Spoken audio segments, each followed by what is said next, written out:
paneles, así que va a estar dos mujeres directivas de empresas líderes, Mariel Rotondaro, directora financiera y Corporate Controller de Unilever South Latinoamérica.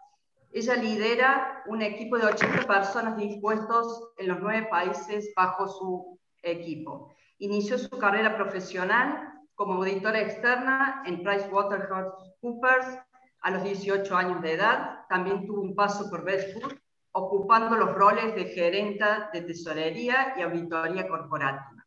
Ha ocupado otros roles de liderazgo, como la dirección financiera de Supply Chain y de Customer Development, así como la responsabilidad de Financial Planning y soporte a marketing de la división de alimentos. Pionera en el equipo de liderazgo de finanzas, Mariel fue la primera mujer promovida directora financiera en Cono Sur en el año 2019. Mariel va a estar compartiendo el panel con María Eugenia Tibesio, presidente de DuPont Argentina. María Eugenia es contadora egresada de la Universidad de El Salvador y posee una especialización en marketing de la SUNY University at Albany en USA. Un posgrado en negocios de Francia, uno de la Universidad de San Andrés y una maestría en dirección de empresas de la UCEMA. Es presidenta de DuPont Argentina y líder de ventas para la TAM Sur del negocio Electronics and Industrial. En DuPont tiene una importante trayectoria, ingresó en 1995 como becaria, alcanzando diferentes posiciones en áreas de negocios y desarrollos de nuevos negocios. Tiene activa participación en proyectos claves como el reciente proyecto de spin-off y reorganización de DuPont, luego de la operación resultante de la fusión Dow-DuPont y reconversión al modelo Mixed Home Base. El panel va a estar moderado por Josefina Sandos, gerente general de la Bolsa de Comercio. Adelante, Josefina. Bueno, muchas gracias, Paula. Muchas gracias a todos. Ahora sí comenzamos entonces el primero de los paneles.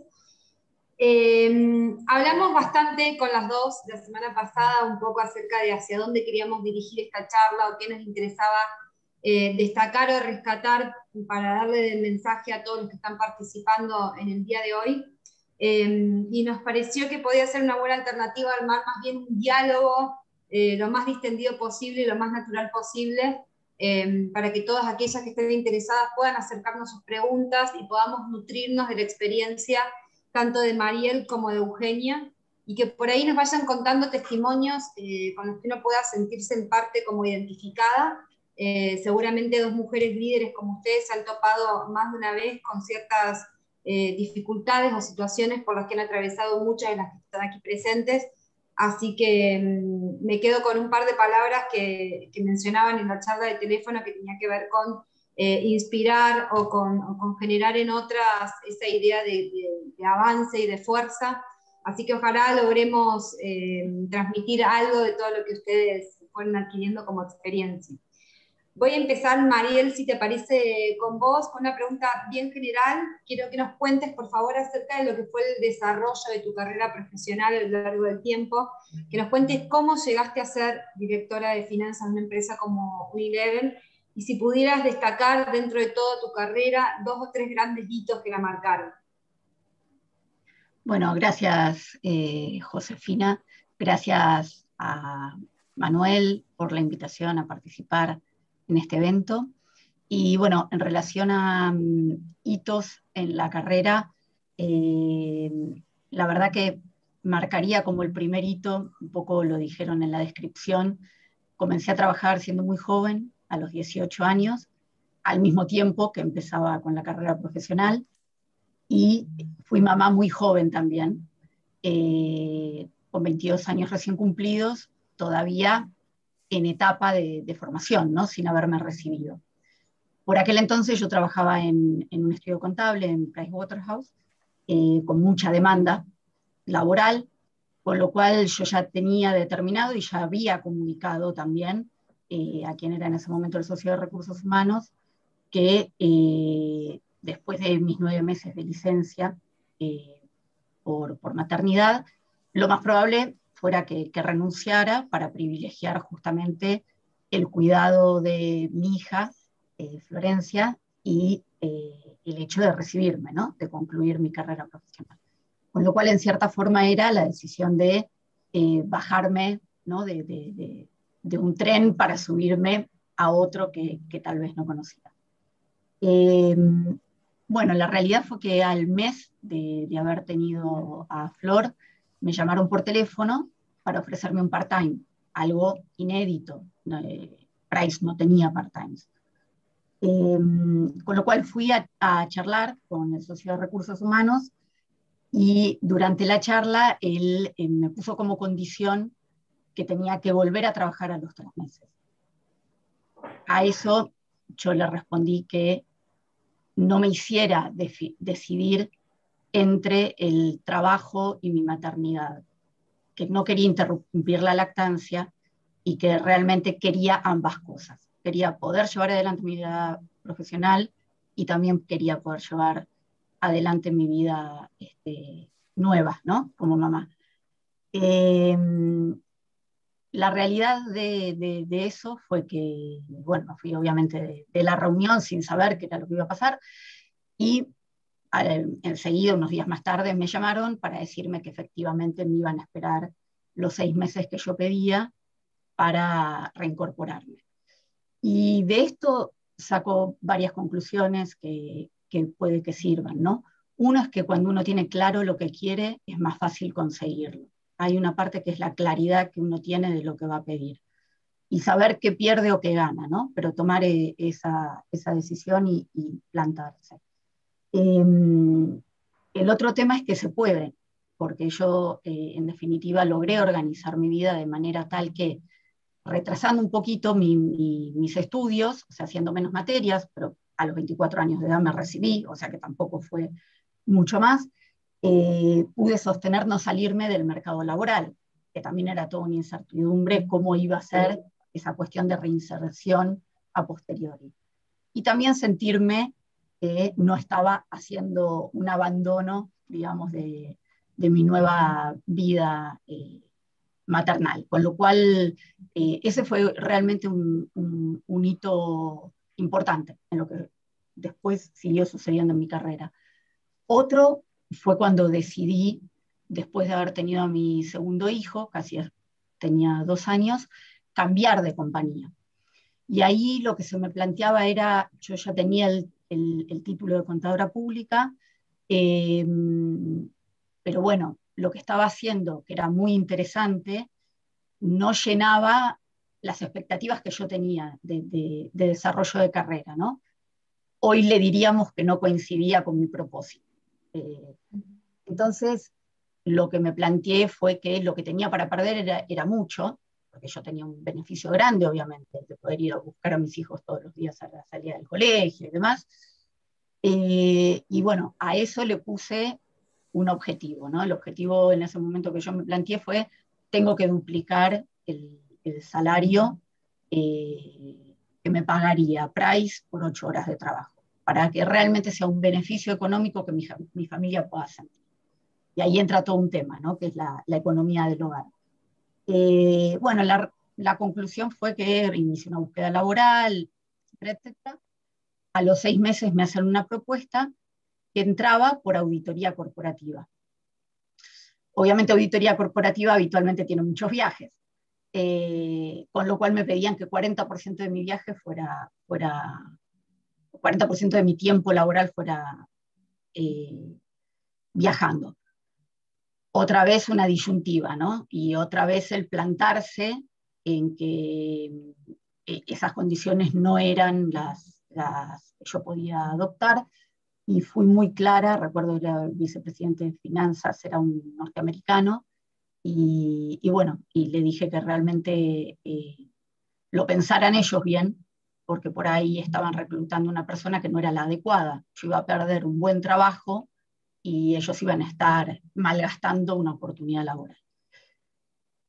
Finalmente entro a la compañía. La verdad que como conclusión les puedo decir que fue un puesto que hice durante 18 meses, viajé 1 en el neto total, con lo cual fue menos del 10%, con lo cual a veces las compañías piden todo lo que pretenden, pero después la realidad es otra cosa, y ahí hay que animarse. Pero por ahí una anécdota risueña en el marco de las mujeres, es que años más tarde me enteré cómo fue esa decisión.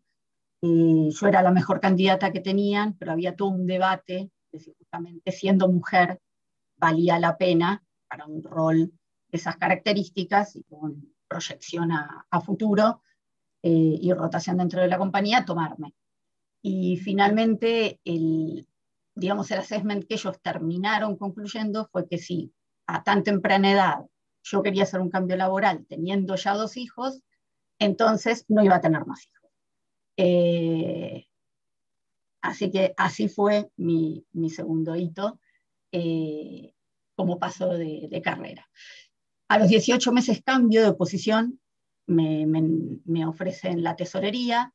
Para mí, tesorería era como decirles arqueo de caja, porque yo desde mi rol de auditora había conocido ese tipo de posiciones.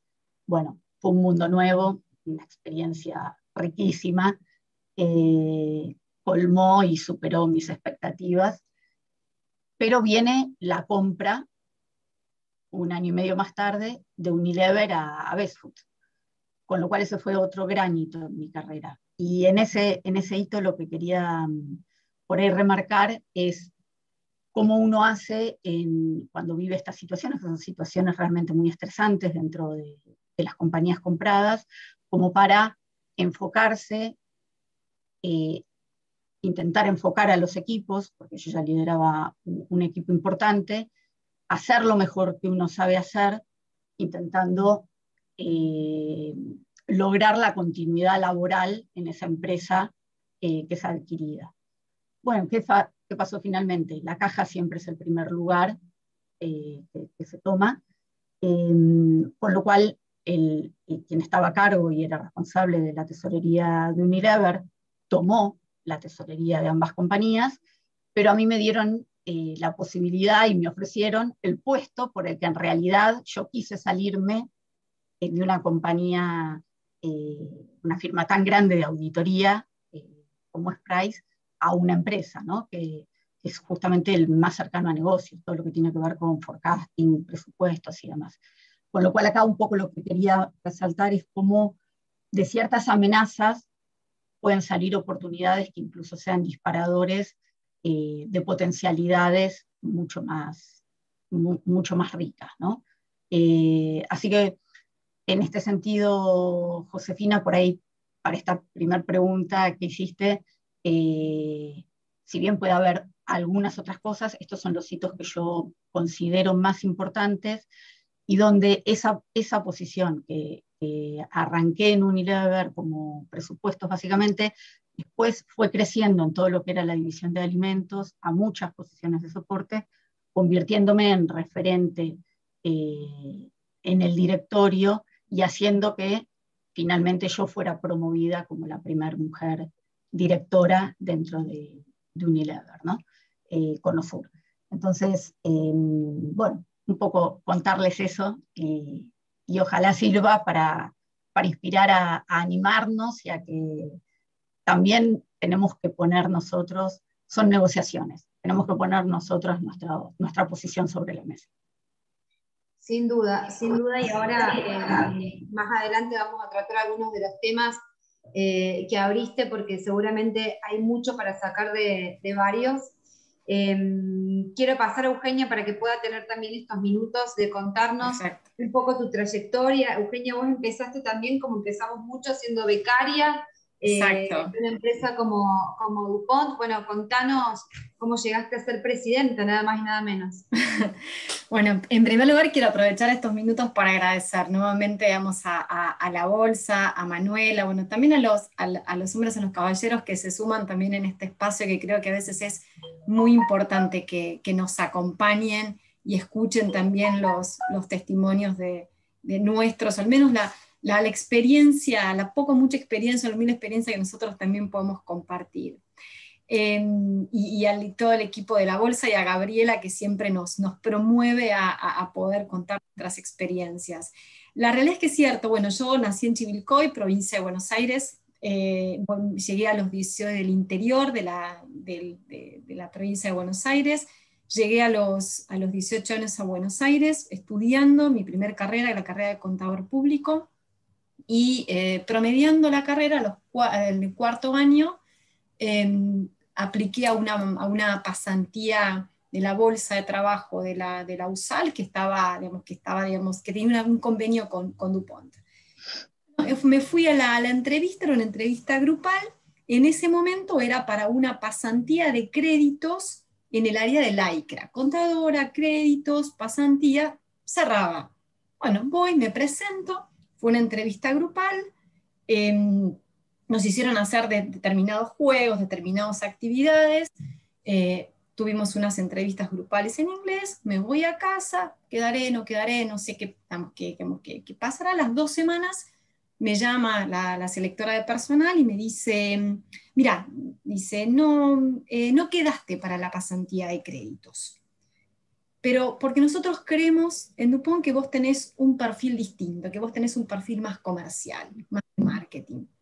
Te queremos dar la oportunidad, si se acepta, de que tomes una pasantía en el área de nuevos negocios, en el área de marketing. Marketing en las compañías como DuPont, las compañías B2B, tienen que ver con buscar oportunidades de negocios.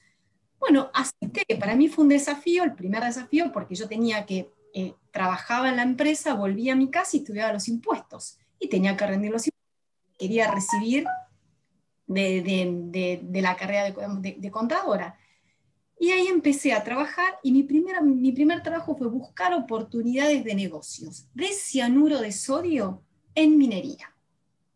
Así, como les cuento, para mí era todo un desafío enorme en un mercado en donde había que abrir un nuevo mercado completamente diferente, y encima vemos un mercado tradicionalmente liderado por hombres. Yo iba a las reuniones de la Cámara la Cámara de Minería, y eran 18 hombres y una mujer. Pero bueno, me fui haciendo lugar y me fui haciendo el espacio. Y a partir de ahí empecé a generar, a los 2 años, terminé mi pasantía, me quedé en la empresa, empecé a tomar responsabilidades en el área de marketing y ventas, de productos químicos, después productos, distintos productos realmente que me tocó vender y desarrollar mercados. Hasta que, estando en una unidad de negocio, se abre una posición de gerente para Argentina de otra unidad de negocios, también en el área de packaging y polímeros industriales. Vienen a proponer esa posibilidad, y ahí fue cuando dudé, porque yo estaba muy cómoda en la posición de representante de ventas o de vendedora en esa unidad de negocio. Me había casado y estaba embarazada. Y la posición que yo tenía que tomar era una posición de muchísima más responsabilidad, y una posición de liderazgo para Argentina, casi en el mismo nivel del jefe que yo tenía en ese momento. Ahí fue cuando empecé a dudar, y pero ahora estoy embarazada, ¿qué hago? Tengo mis miedos. Y bueno, finalmente decidí vencer ese miedo. Charlé con muchas mujeres que en ese momento estaban en DuPont, que a lo mejor ya venían con una trayectoria de mamá y que venían asumiendo alguna otra posibilidad, y me animé. Así que hice mi primer año, o mis primeros 9 meses de la nueva posición, estando embarazada, y el acuerdo con mi jefe en su momento, que era colombiano, fue: ok, yo me voy de maternity. Yo en ese momento me fui los 3 primeros meses, y me tomé un mes más de vacaciones, y volvía. Agustina ya tiene casi 18, así que imagínense que pasó un buen tiempo. Cuando vuelvo, y que fue otro momento en donde yo dije, un punto de inflexión, me reciben muy bien a los 4 meses, y me habían propuesto para hacer un entrenamiento en Estados Unidos que eran 15 días. Mi hija tenía 4 meses. Y ahí empecé a dudar, digo, ¿qué hago? ¿La dejo? ¿Me la llevo? Vamos. Pido postergar. Si yo lo postergaba, ese entrenamiento, quizás pasaban 2 o 3 años hasta que lo volviese a tomar. Bueno, ahí fue una decisión obviamente muy fuerte, conversada con mi familia, con mi esposo, con mi mamá, hasta con mi suegra, realmente, que me dio la posibilidad y que me dio la tranquilidad de poder, de poder hacer eso, y me fui. No, difícil, obviamente, pero decidí irme, y a partir de ahí empecé, digamos, un camino, digamos, de crecimiento. El otro desafío con hijos más chicos, yo tengo 2 hijos, era empezar a asumir posiciones regionales. La ventaja que DuPont ha tenido, que nos dio siempre, es quizás la descentralización. No necesariamente vos tenés que ocupar posiciones estando en México y en Brasil, sino empezar a también ocupar posiciones desde Argentina, Colombia o Chile, desde países más chicos, si vos tenés ganas de crecer. Y el otro desafío importante fue asumir una posición de Latinoamérica desde Argentina, que lo que implicaba era mucho viaje con una familia. Y bueno, también tomé la decisión, lo hacemos, siempre se hace con mucho esfuerzo, con un poco de culpa también, no es fácil ir venciendo un poco esa culpa, pero quizás el acompañamiento familiar para mí fue muy importante para ir tomando, digamos, esas posiciones. Y creo que el último gran hito, y el que estoy viviendo ahora, es el nuevo nombramiento que he tenido como presidente de la compañía en Argentina. Ni más ni menos que suceder a una gran líder como es Silvia Bula.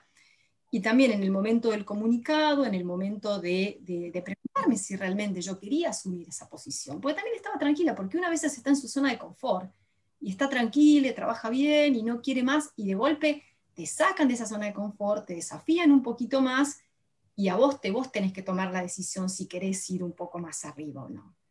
Así que bueno, eso fue un poco rápidamente mis hitos y mi carrera. Gracias, Eugenia. Bueno, la verdad es que muy ricos los testimonios de las dos. Recién hablaban, o las dos expusieron en sus presentaciones un poco los cambios que fueron realizando dentro de su trayectoria, de un puesto a otro, de una compañía a otro. Y muchas veces me parece que las mujeres tenemos sobre la mesa otras variables que se juegan al momento de hacer la elección de un trabajo o definir el rol dentro de una compañía. Que tiene que ver con cuestiones como brecha salarial, techo de cristal, cómo afrontamos la maternidad, si la empresa, en el caso de ustedes mencionaron que hubo un acompañamiento muy fuerte, digamos, de parte de la empresa para que puedan desarrollar como ambos roles. Pero ¿cuáles creen que son ustedes, si tendrían que hacer una escala y priorizar las dificultades más grandes que ven con las que las mujeres se pueden topar dentro del ambiente empresarial o laboral en general, digamos? ¿Cuáles serían esos impedimentos y qué decisiones estimularían ustedes como directoras y como personas que ocupan cargos estratégicos para intentar modificar alguno de esos impedimentos que pueden tener las mujeres en este caso para acceder a ciertos puestos? Así que no sé quién quiere empezar. ¿Quieres empezar, Mariel? Sí. Mira, a ver, son temas que están instalados, ¿no? Yo creo que hay cosas que nosotras como mujeres, y pienso que las generaciones más jóvenes lo van tomando mejor. Yo en lo particular me siento una generación en cierta forma bisagra, porque cuando miro los modelos de mi mamá y de mi suegra también, fueron amas de casa, ¿sí? Con lo cual, obviamente, es un cambio paradigmático enorme, y pienso que mi hija, cuando lo ve, con una madre ya trabajando, va a poder también construir mucho sobre eso, con lo cual hay ciertas cosas que no las va a aceptar tan fácilmente. La realidad es que las compañías están generadas bajo un principio que es la forma en que fue pensada por los hombres. Eso es así, es como se iniciaron desde la Revolución Industrial, digamos, ¿no? Con lo cual la mujer irrumpe en un ámbito donde también hay resistencias y donde es necesario empezar a trabajar más colaborativamente para que todos encontremos un espacio. Compañías como, imagino, DuPont, ¿no? o yo puedo hablar de Unilever en sí mismo, son compañías que tienen muchas políticas que generan un entorno, que otras compañías realmente no lo tienen, donde fijan la cancha, ¿no? Hay ciertas cosas que no están permitidas, ciertas cosas que no pueden suceder, ciertas cosas que si uno las dice son mal vistas.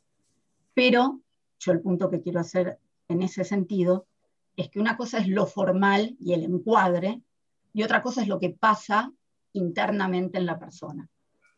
Empresas tan grandes que tienen 3.000, 4.000 personas son reflejo de la sociedad en la que vivimos, ¿sí? Y ni que hablar a nivel global. Entonces, uno tiene muchas políticas, se apega a muchas políticas, pero si las personas que trabajan dentro de esos entornos no hacen también sus transformaciones internas para realmente sentirse a gusto con eso, en algún momento van saltando o hay determinados chisporreteos.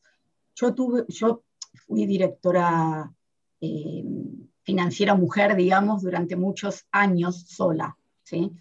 Siendo la única en esos foros de discusión.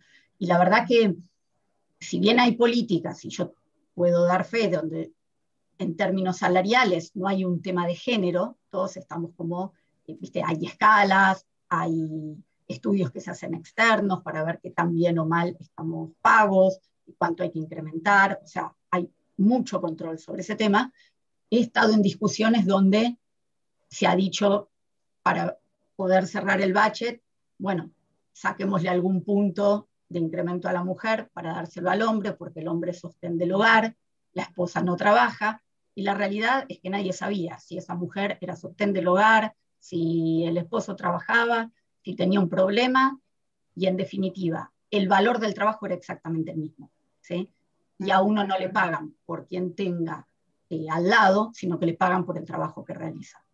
Entonces, yo a lo que voy es, aún en empresas muy cuidadas, hay mucho trabajo por hacer interno. Yo creo que pasa porque los seres humanos vayamos cambiando y viendo y sintiéndonos como pares, y donde la mujer aporta toda una serie de cosas para hacer justamente algo más inclusivo. El tema de que hables y te pisen cuando hablas, y que si un hombre toma lo que dijiste y lo dice parecido, está buena la idea, y que no te escuchen. Bueno, todas esas cosas son dinámicas que por suerte van cayendo. Hoy ya hay varias directoras mujeres, con lo cual el hecho de tener más representatividad también es muy importante. Pero son cosas que suceden. Yo por lo menos no podría decir que están desterradas, ¿sí? Se va avanzando, pero no están desterradas. Pasa por un trabajo interno grande de hombres y de mujeres, ¿no? Es amplio. En tu caso, Eugenia. Sí, exacto. Yo coincido casi en todo con Mariel. Me parece que primero pasa por romper los prejuicios, por romper prejuicios propios y ajenos. La realidad es que a veces los ajenos no los puedes controlar. Tenés que trabajar, tenés que empezar a trabajar en los propios realmente. Yo tengo la suerte de trabajar en una compañía que desde que entré siempre hubo network de mujeres, hubo, digamos, distintas actividades para promover lo que es la diversidad, la inclusión, y se salió a buscar a mujeres para ocupar puestos de trabajo.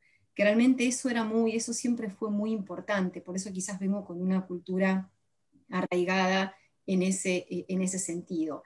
Se fue a provocar, si una posición era mayoritariamente ocupada por hombres, se fue a provocar poder posicionar o poder también que participara dentro de candidato una mujer. Se salió a buscarlas, que creo que eso es importante. Hoy hay un grupo de mujeres, hoy el 50% de los mandos medios está ocupado por mujeres en las empresas. Uno tiene que pensar por qué a veces no se animan a dar ese salto un poco más. La realidad es, sí, se habla del techo de cristal, pero el otro día leí un concepto que a mí me gustó, que es el piso pegajoso. Entonces, piso pegajoso, que cuánto a veces nos cuesta despegarnos un poco para realmente dar ese salto.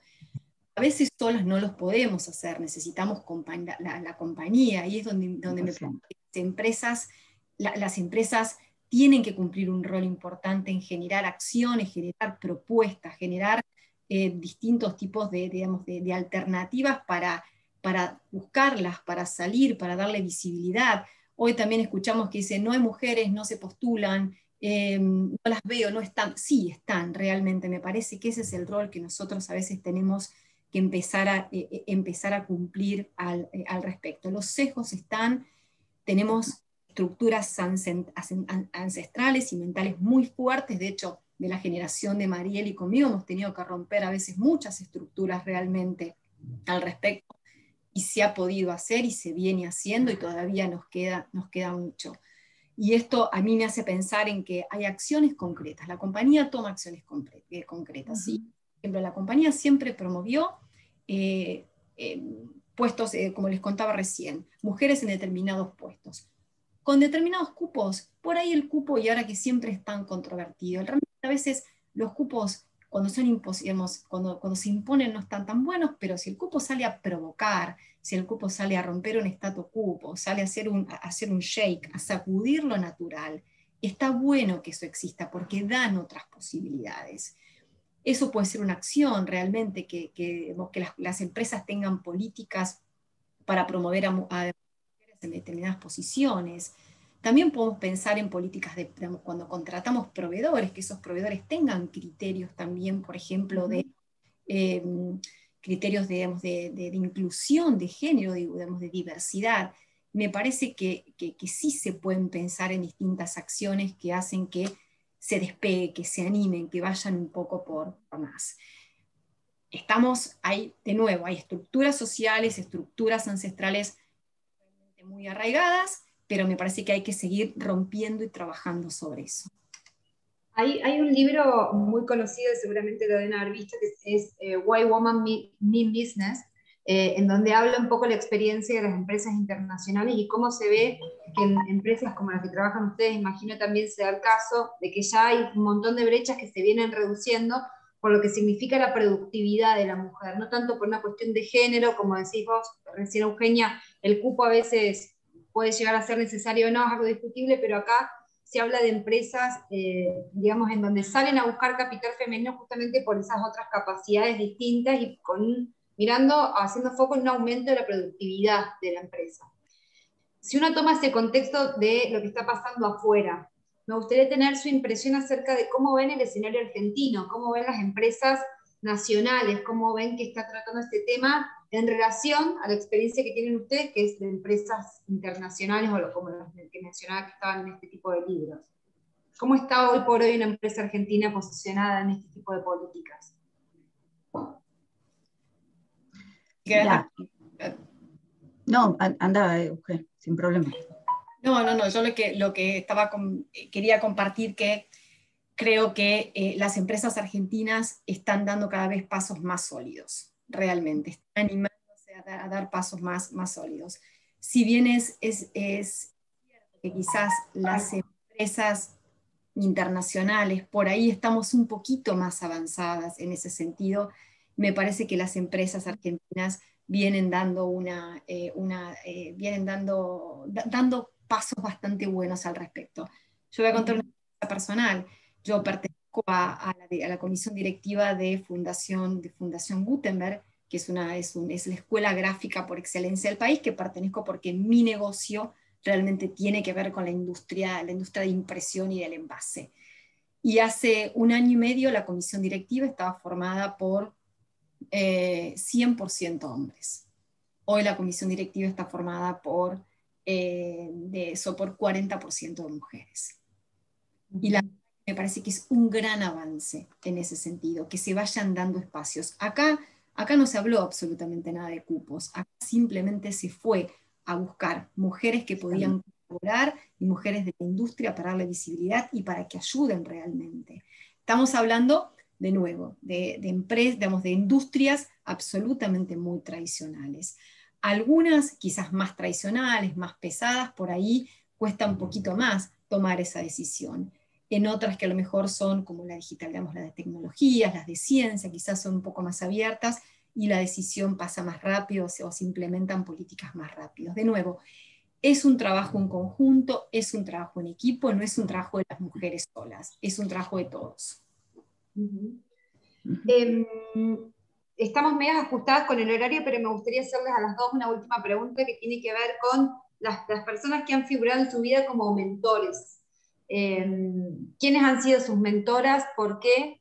¿Y cuál fue el consejo más importante que le han dado y que hoy quieren transmitir a todos los participantes que las escuchan? Esa sería mi última pregunta. Eugenia, si querés empezar. Sí.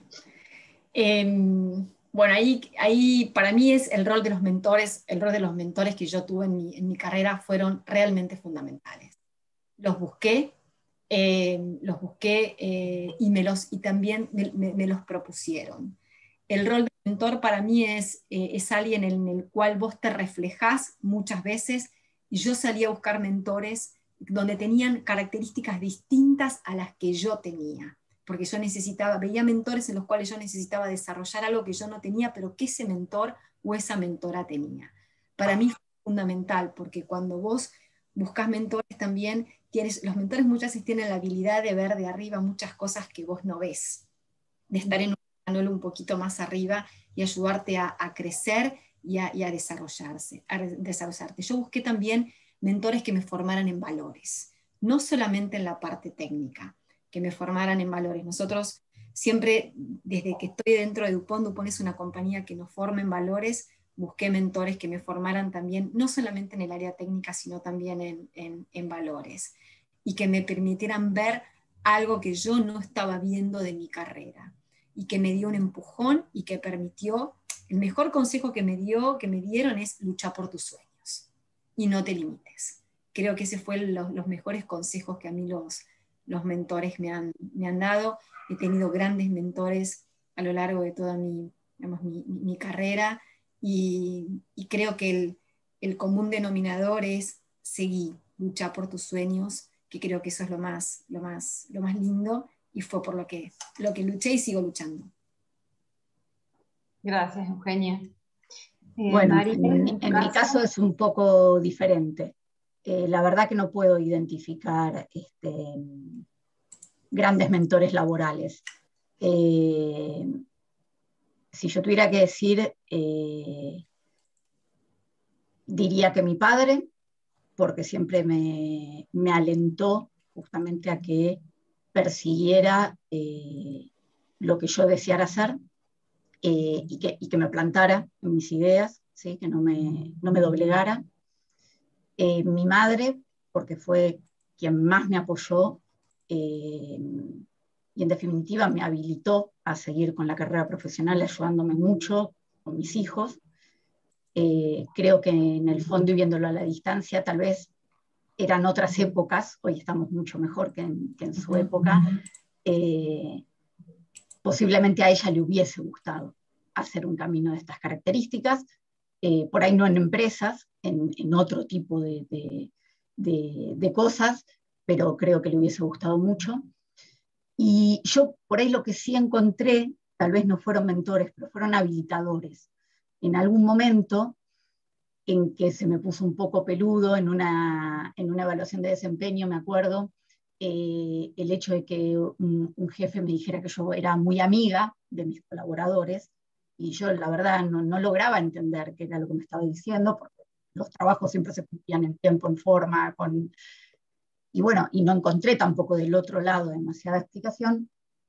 Recuerdo sí una persona de recursos humanos con la que me senté a charlar, una mujer, porque tampoco he tenido mujeres, la verdad, jefas mías, ¿sí?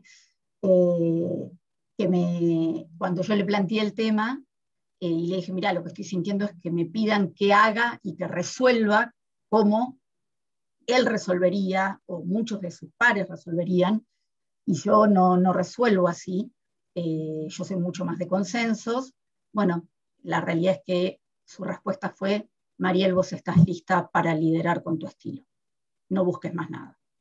Y eso para mí tuvo una importancia enorme, porque fue la habilitación a no me tengo que parecer a nadie de los que estoy viendo, tengo que seguir mi camino. Y bueno, y eso se va a ir determinando. Y me va a ir determinando. en la respuesta de la gente y de mis propios equipos. Seguro. Bueno, es un lujo enorme, Mariel y Eugenia, la verdad, compartir este panel con ustedes, para mí un orgullo, así que gracias. Devuelvo la palabra entonces ahora a Paula Martínez para que puedan seguir con el siguiente panel. Y bueno, estaremos en contacto seguramente. Muchas gracias por su mensaje tan lindo y tan enriquecedor para todos los que están acá participando. Gracias a ustedes por la invitación. Por favor. Un placer. Paula, ¿vos nos estás escuchando?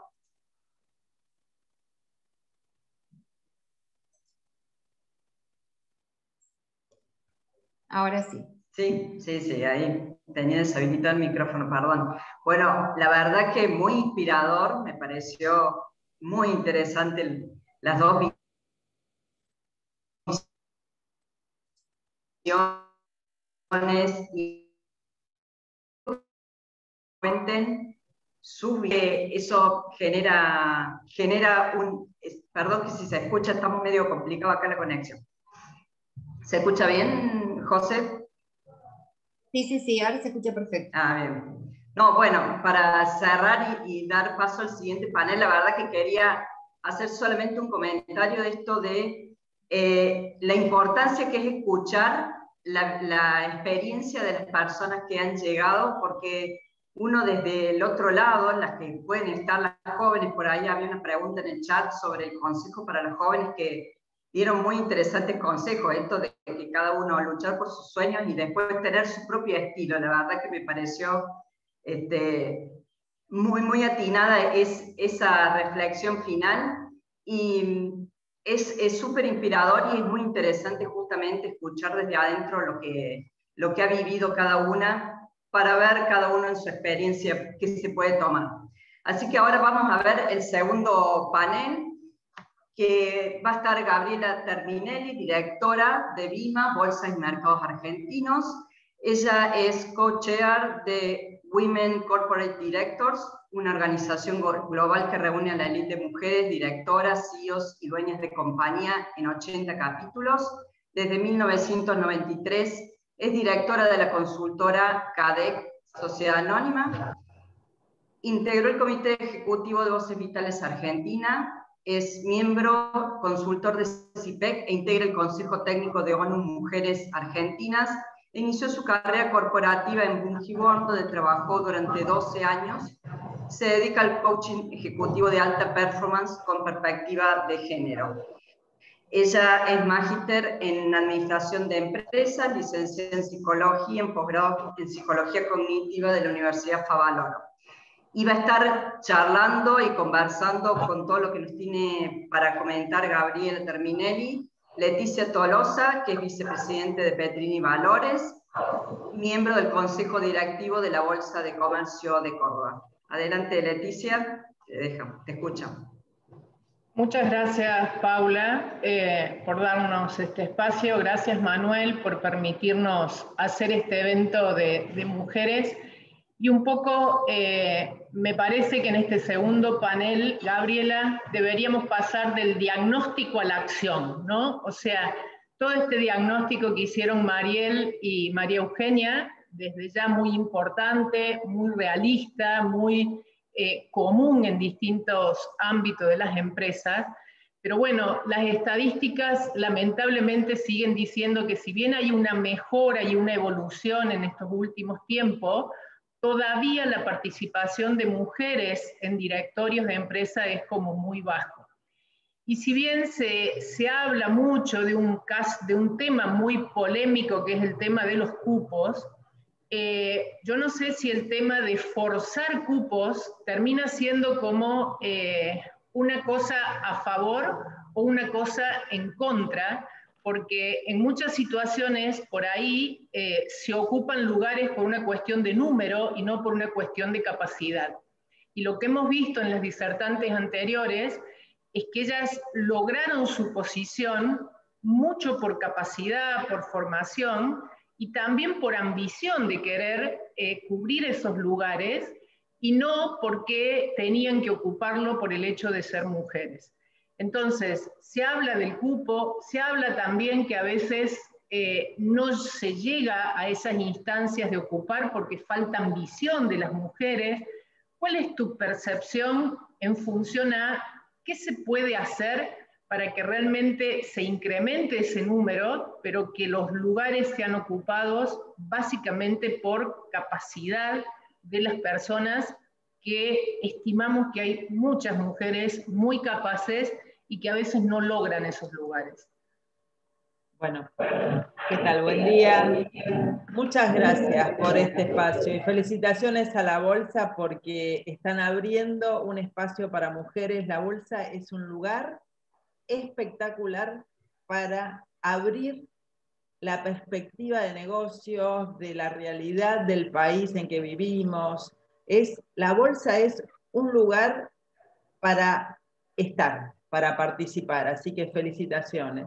Las bolsas en general, ¿no?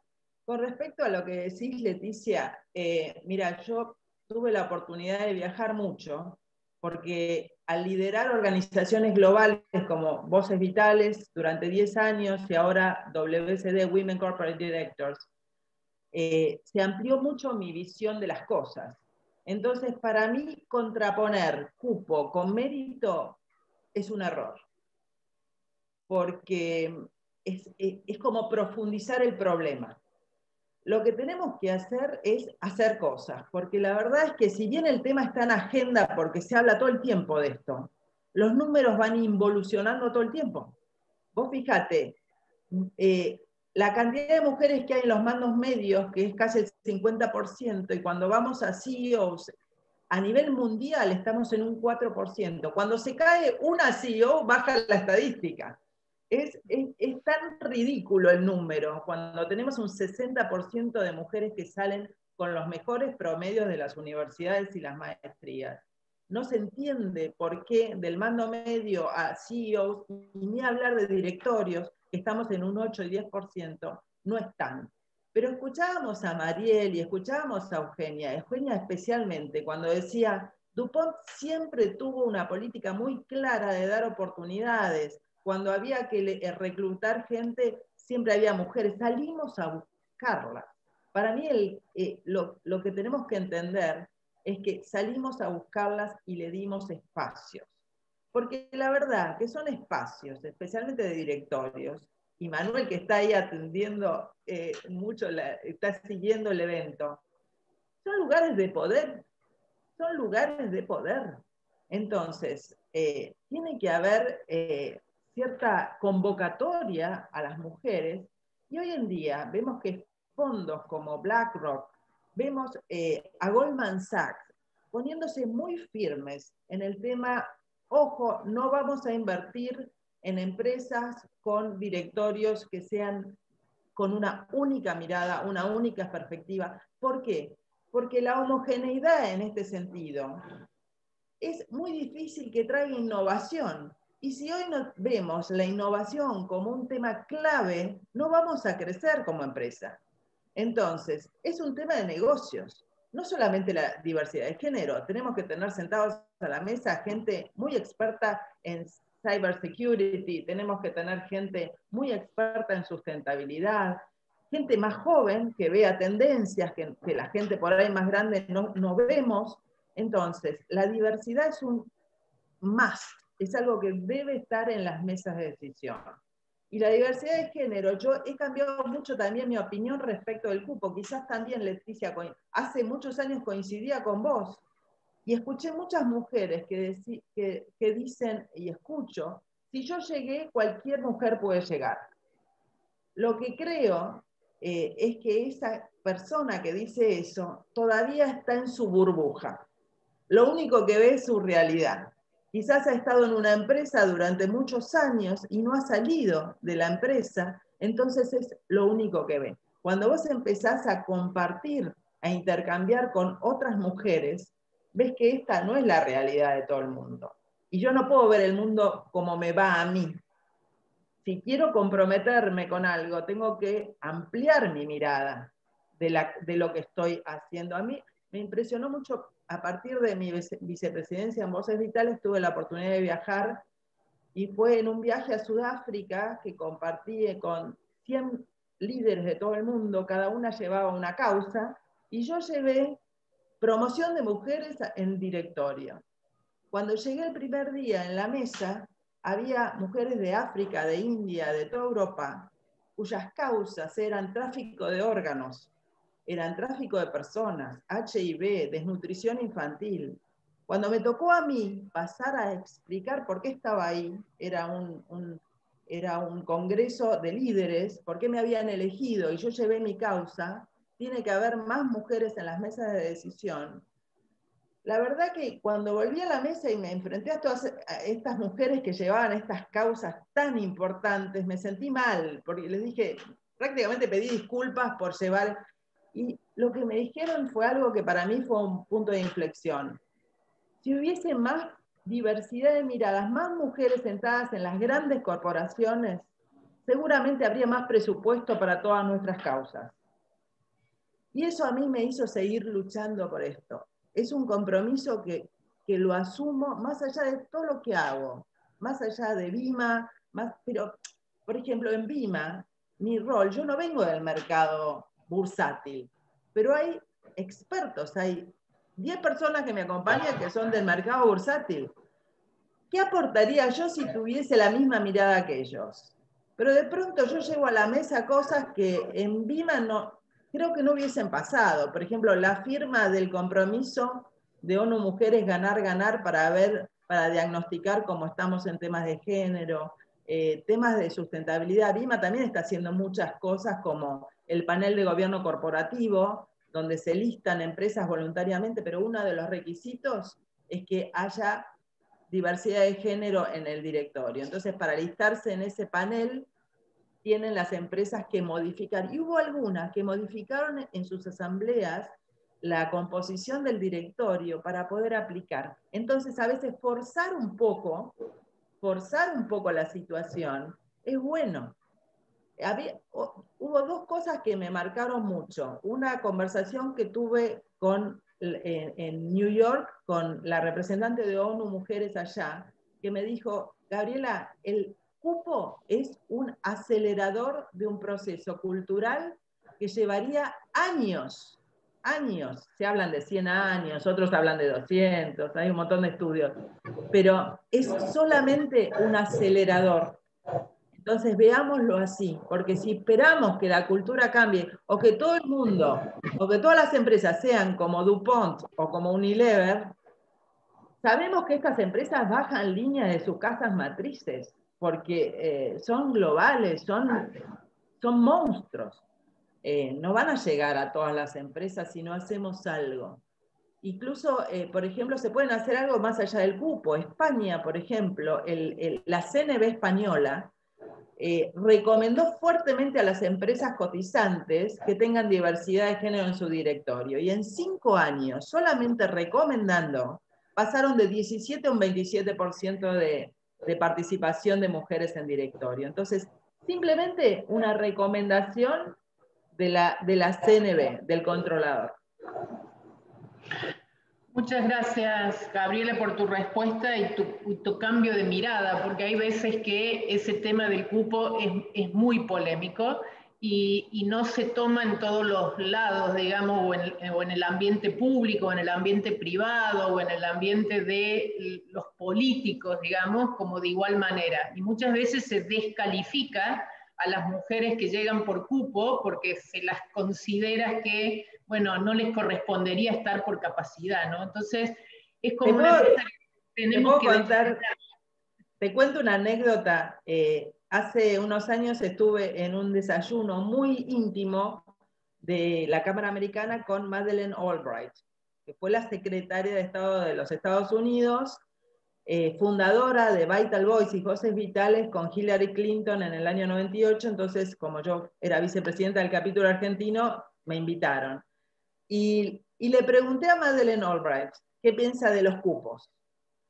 Y ella me dijo, en la mesa éramos 2 mujeres y 12 varones, como siempre. Y ella me dijo, cuando en Estados Unidos hablan de cupos nos da como alergia, una cosa así.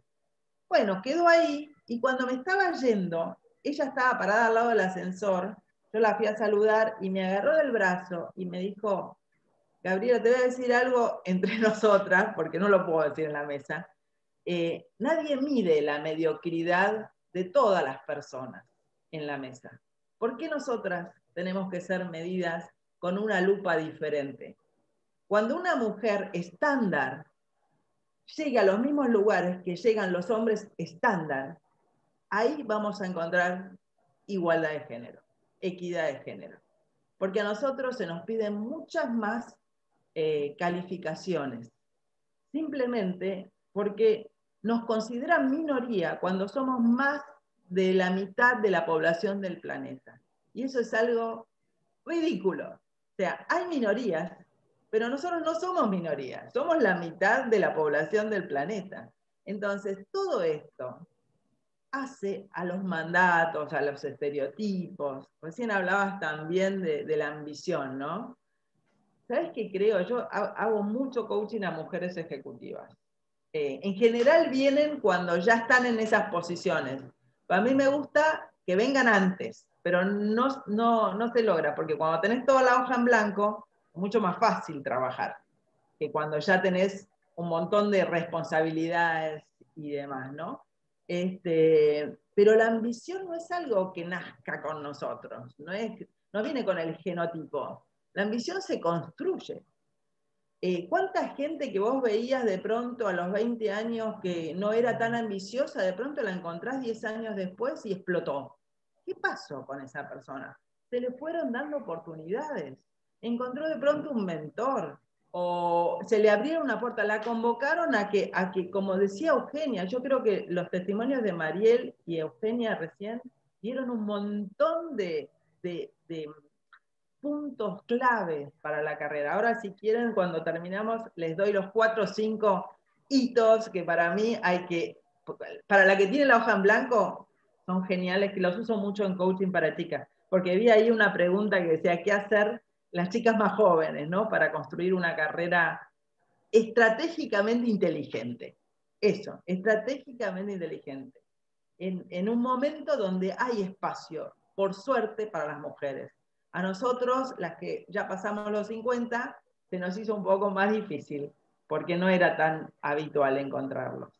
Pero, bueno, creo que me fui por las ramas, pero quería dejar un poco el tema de los cupos para mirarlo de otra manera, a ver si lo podemos mirar como un acelerador.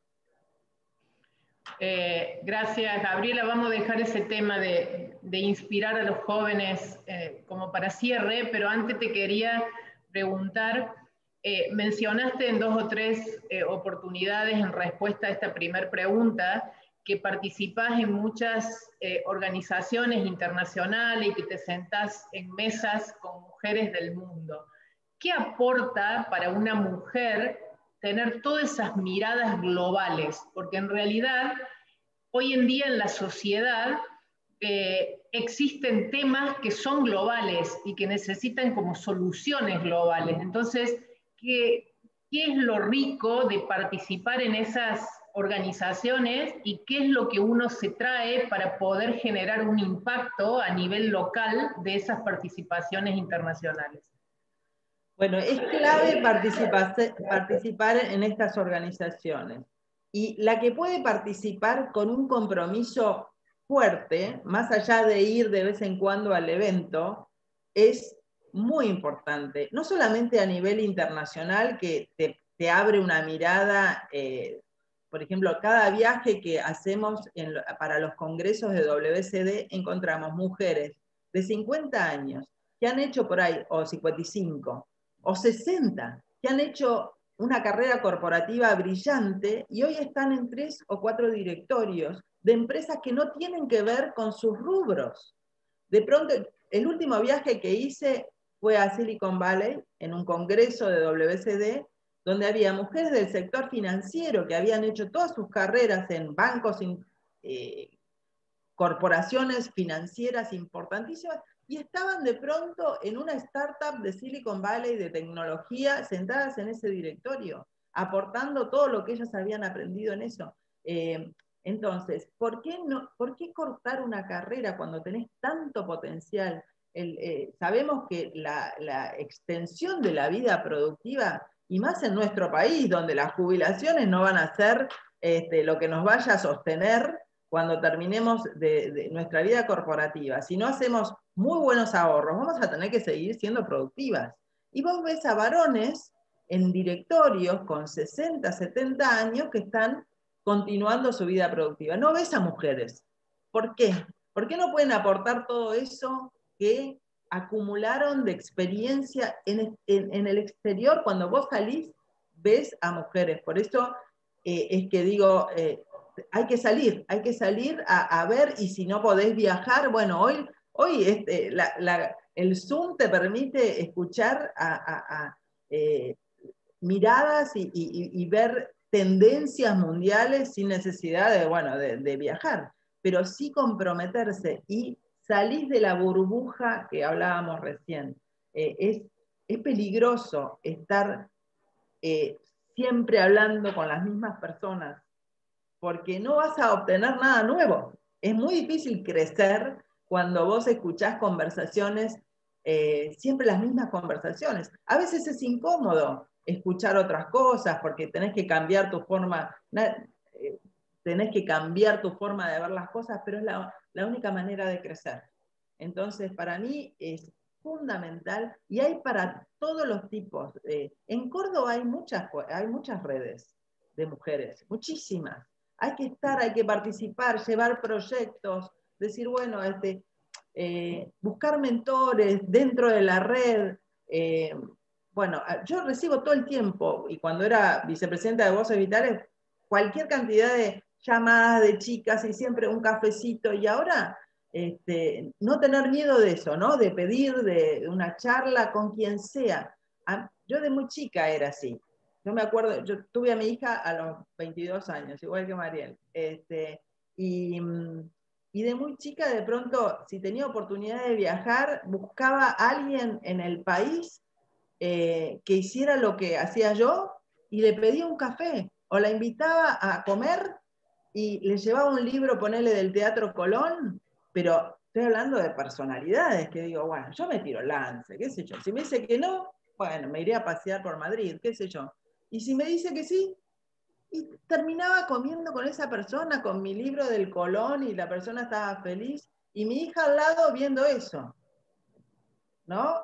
Qué mejor que a los 15 años ella estaba aburridísima, escuchando una conversación, pero hoy, con 34 años, ella sabe que no tiene límite. Sabe que le manda un mail a cualquier persona, y lo peor que le puede pasar es que le digan que no. Esto, animarse a salir de la burbuja donde vivimos, que siempre nos va a tirar. Las corporaciones tienen un manual de procedimiento y quieren que te adaptes al manual porque es más cómodo. Está en uno salir del manual, está en uno. Y con la ayuda, cuando estás en una red y ayuda de mentoras, mentores, para mí es muy importante que haya un sponsor que hable de vos y diga, esta persona está para este lugar, ¿no? Pero eso te lo tenés que ganar también.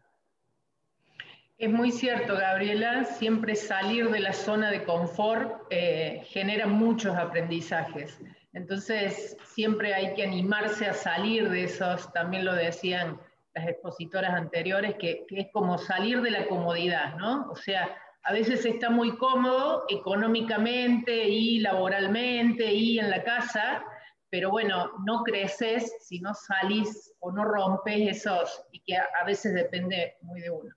Pero bueno, para hacer la última pregunta, el cierre, y atendiendo un poco las consultas que Tania hacía en el chat y alguna otra participante, no nos podemos quedar sin esos 4 puntos fundamentales que decís que trabajas con tu hoja en blanco en la parte de coach de mujeres, pero además también, como estamos ligados a la educación, damos clases en la universidad, en el grado, en el posgrado, y siempre hay profesiones donde aparentemente la participación de los hombres es mayor a la de las mujeres, y no hay una razón técnica para que esto ocurra. Sin embargo, eso se da. en esta organización que contaba Paula al inicio, que integramos de Mujeres en Economía y Finanzas, las estadísticas de la universidad da que muchas veces las mujeres no se dedican a finanzas, pensando que hay más participación de mujeres en la Universidad de Ciencias Económicas, pero después los que se dedican a finanzas son más hombres que mujeres. Entonces, uno de nuestros objetivos en esa asociación es lograr esta visibilización de las mujeres que hacen y tentar o inspirar que haya más mujeres que no digan eso no es para mí, o yo no me siento capaz, o yo no puedo, porque es un tema de hombres, ¿no? ¿Qué le dirías a esos jóvenes, a esas personas que están haciendo sus carreras o terminando o eligiendo estratégicamente, como vos dijiste en algún momento, de cómo insertarse en su tema laboral, profesional, en el medio? Bueno, lo primero que le diría a las mujeres, las que están arrancando, es que los primeros 10 años de carrera pongan toda la carne al asador, como decimos nosotros, ¿no? O sea, que aprovechen mucho, mucho esos años. Bueno, el caso de Mariel vio que tuvimos los hijos tan chicos, pero en general ahora se retrasa un poco todo eso, ¿no? Porque realmente cuando uno es mamá, si bien para mí es el profesión y maternidad, que no hay que elegir, como decían mis amigas, sí, hay de alguna forma una distribución de la energía de uno cuando es mamá, que no es el 100% para el trabajo, obviamente, eso es innegable. Entonces, esos 10 primeros años tienen que ser de una dedicación muy fuerte para llegar. Una vez en estas conversaciones en los viajes tuve una mentora que era la número 1 del City de New York. Cada vez que yo viajaba a New York, ella me daba 1 hora de desayuno en esta cosa caradura que tengo de pedir mentoreo. Me decía, bueno, yo te doy 1 hora, era número 1, pero total, ¿no? Y hoy está en 6 directorios, es increíble. Deborah McWhinney se llama. Me daba 1 hora, un café, y me dijo, no me acuerdo, cuando la mujer llega a los 30 y pico de años, afianzada económicamente y profesionalmente, no tira la toalla, no abandona. Aparece una estructura de repente, una suegra que ayuda, un marido que colabora, una estructura, aparte hay más recursos para tener ayuda en la casa y demás. Por eso los primeros 10 años son clave. Y otra cosa muy importante es lo que decías, diversificar. María Eugenia, si me permitís, cuento que acabás de terminar tu MBA. María Eugenia tenía una carrera espectacular y el año pasado ella, con todo lo que implicaba este paso enorme, la pandemia, ella estaba haciendo un MBA. Yo hice mi MBA a los 49 años.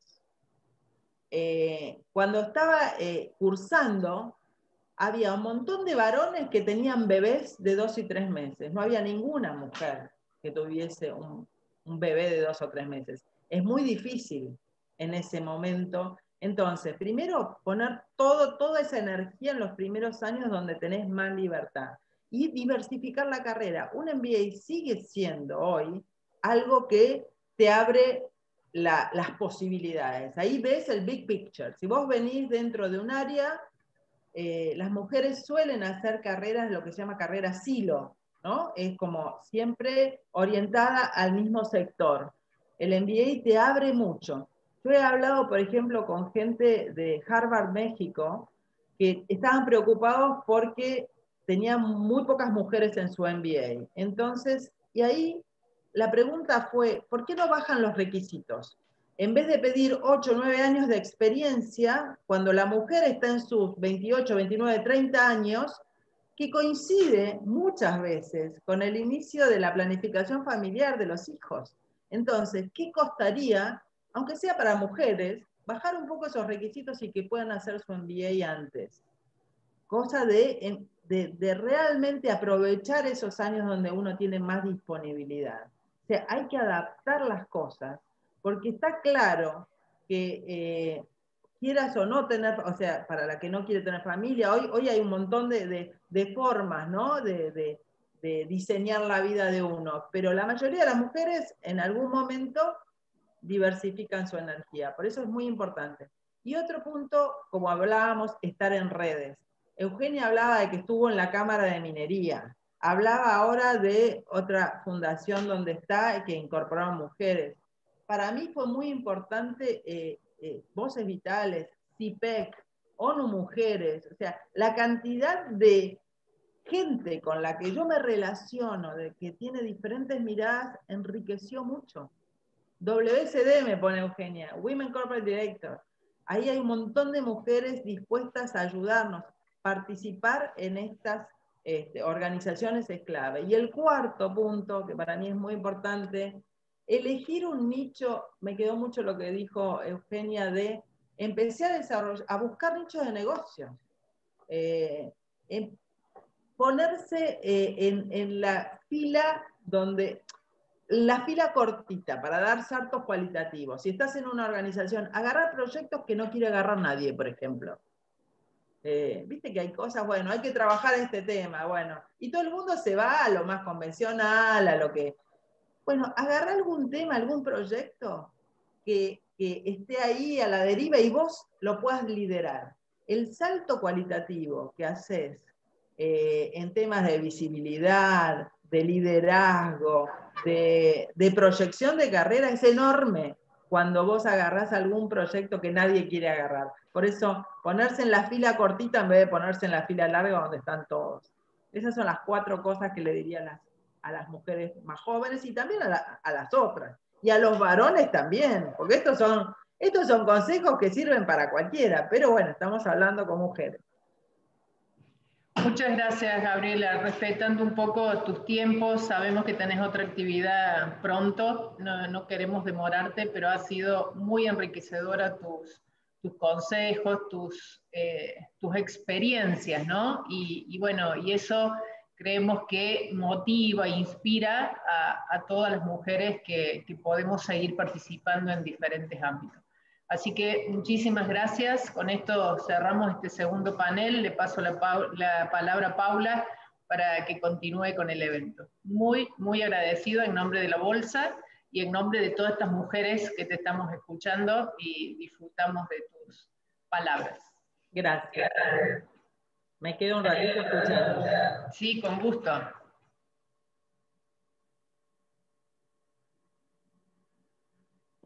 Paula, ¿te han devuelto la voz? Sí, ahí me devolvieron la voz, estaba silenciada. Bueno, la verdad que un lujo escuchar toda la mañana a las 3. Gabriela, interesantísimo, toda tu visión global, tu participación en todas estas diversas entidades. El tema de las redes es un tema que me parece fundamental para las mujeres en general.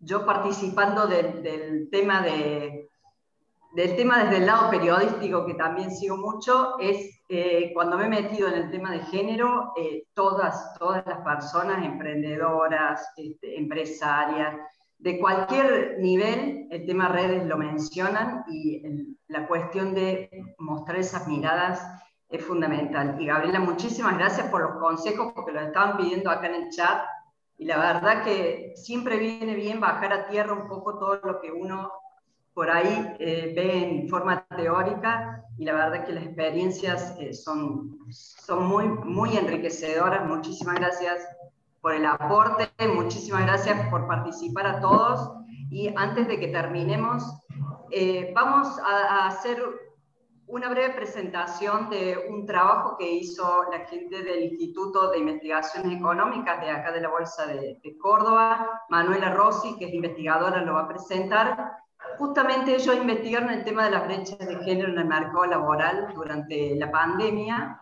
Y bueno, si la tenemos a Manuela por ahí, que no la estoy viendo, pero bueno, si la tenemos por ahí, la vamos a invitar a que ella vaya exponiendo estas interesantes conclusiones que complementan un poco todo esto desde el lado, desde la experiencia práctica, con algunos números que va a proporcionar Manuel.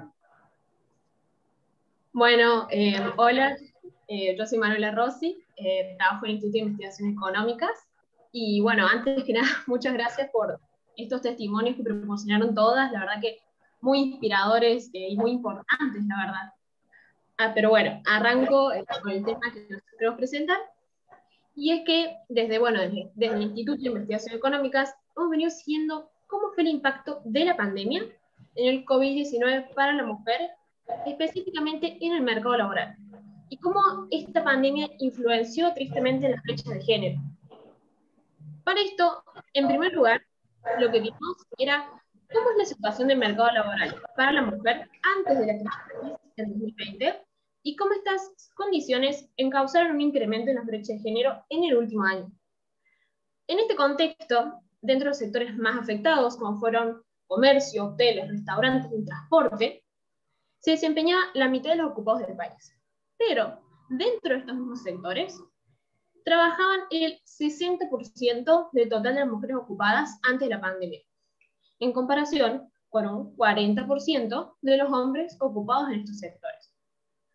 Por lo cual, un aspecto observado, tanto a nivel local como internacional, es que, dada la composición por sexo del empleo en estos sectores más afectados, las mujeres se encontraron en un mayor grado de exposición y vulnerabilidad que los hombres, ante este shock económico del que estamos hablando por la pandemia. A esto se le agrega un agravante, y es que, de acuerdo a estimaciones propias, las posibilidades de teletrabajo también son más reducidas en mujeres que en hombres en estos mismos sectores afectados. ¿A qué se debe esto? Bueno, a que el trabajo que emplean las mujeres, mayormente en estos sectores específicos, no les permiten hacer teletrabajo, ya que tan solo el 7,7% de las mujeres habría podido trabajar en forma remota, contra un 15% de los hombres. A esta diferencia en las tareas efectuadas se le suma la existencia de una brecha en las tasas de informalidad entre hombres y mujeres en estos mismos sectores. La tasa de informalidad es del 51% entre las mujeres y del 43% en el caso de los hombres. En síntesis, no solo tenemos que el 60% del empleo femenino trabajaba en los sectores afectados, sino que también la inserción laboral de las mujeres en estos sectores era de inferior calidad que la que experimentaban los hombres. Otro punto, en segundo lugar, es un aspecto que condiciona la inserción de las mujeres en el mercado laboral y tiene que ver con la situación del hogar.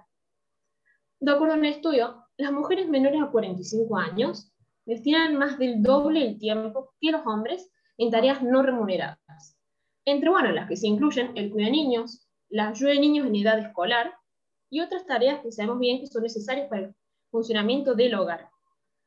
Es por esto que, en un contexto de pandemia donde se ha incrementado la demanda de tareas en el ámbito de la administración del hogar, a causa de estas circunstancias que pasaron, como fue, por ejemplo, la suspensión de clases presenciales, se han generado mayores dificultades para la inserción laboral de la mujer. Con el cierre de colegios, la demanda de ayuda escolar a niños en el hogar aumentó drásticamente, y hay datos que indican que esta tarea recayó en mayor medida sobre mujeres.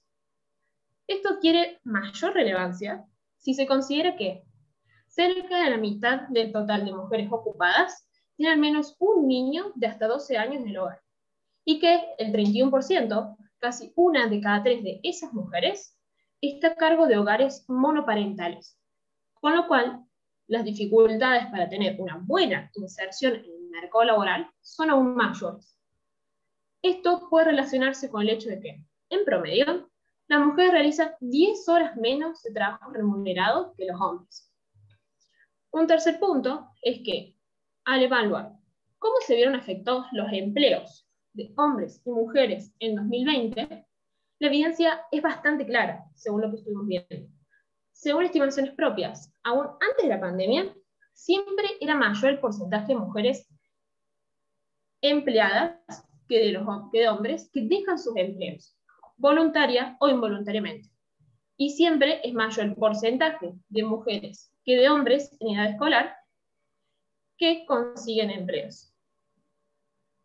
Pero lo más llamativo es que estas diferencias se acentuaron el año pasado, incluso luego de la recuperación de la actividad en tercer trimestre. Esto afectó a las mujeres en todas las categorías de empleo, Es decir, tanto trabajadoras por cuenta propia como asalariadas formales y asalariadas informales. Otro efecto remarcable de la crisis o la pandemia de COVID es que más del 76% de las mujeres que perdieron su trabajo se retiraron del mercado laboral y dejaron de buscar empleo. Esto puede deberse a la gran proporción de mujeres que deben realizar tareas del hogar, como se comentaba antes, tareas que se incrementaron con la situación sanitaria. Esta situación difiere del 61% de los hombres que, ante la pérdida de empleo, dejaron de buscar activamente trabajo. Resumiendo, los datos son claros en que, durante el 2020, se incrementaron las dificultades que enfrentaban las mujeres para lograr una inserción laboral exitosa, en conjunto con una profundización, tristemente, de las brechas de género en el mercado laboral. Ante este diagnóstico, se plantea el desafío de potenciar políticas públicas que faciliten la inserción laboral de las mujeres, pero no solo para reducir las brechas de género, sino también para mejorar la asignación de los recursos en toda la economía, lo cual puede potenciar el crecimiento, el desarrollo económico y, en definitiva, lo que sería el bienestar social. Los economistas venimos estudiando estos temas en profundidad, y a modo de cierre, me gustaría citar a Verónica Alaimo, que es una economista experta en temas de género del BID, que en una nota de hace unos pocos días plantea que los roles de género están fuertemente arraigados en nuestra sociedad. Necesitamos repensar nuestra regulación laboral para lograr una transformación genuina en el mundo del trabajo. Esto definitivamente sí, pero plantea si será suficiente. Y en este caso, la respuesta es que definitivamente no. Debemos avanzar en varios niveles. Acciones que cambien las reglas del juego en nuestras organizaciones y acciones pequeñas de cambio cultural, que vayan transformando el día a día de hombres y mujeres de todas las edades. Gracias, Manuela. Gracias, Manuela Rossi, entonces, una de las investigadoras de nuestro Instituto de Investigaciones Económicas. Gracias por acompañarnos.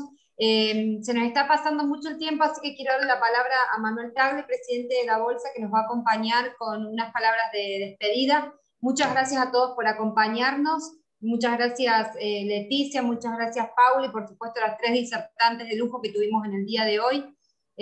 Manuel, le cedo la palabra entonces como cierre final.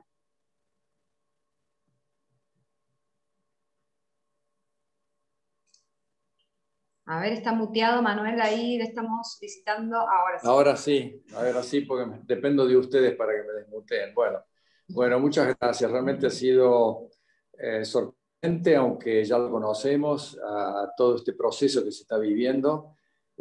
Nosotros los hombres que estamos a veces en las conducciones de las empresas, yo ya estoy medio jubilado, pero obviamente estoy dentro de la gestión de las empresas del grupo.